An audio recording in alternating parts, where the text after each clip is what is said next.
Brad Williams, Excel Prime. Section 518, the most and least effective ways to manage conditional formatting rules.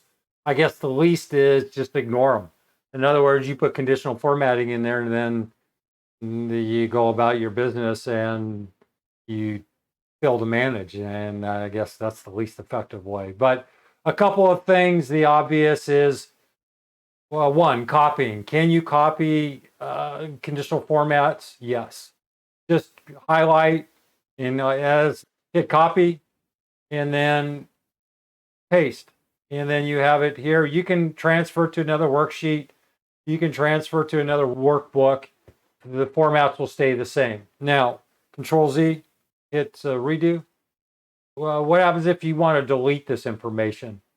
All right, I want to delete age. So I delete age. I'm deleting conditional formatting. Well, are you? Are there any conditional formats on this worksheet?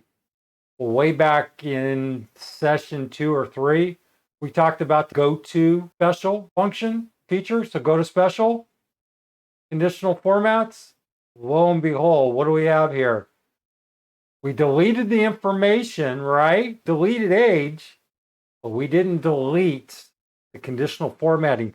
Keep that in mind because it's common sometimes down the road. You'll delete all this information and start over, but your conditional formats will still be there. And things just aren't working out like they should because that conditional format's still there.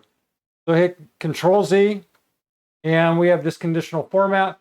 Go into conditional format, manage rules, delete rules. Okay. Make sure the conditional formats are gone. Go up to find and select.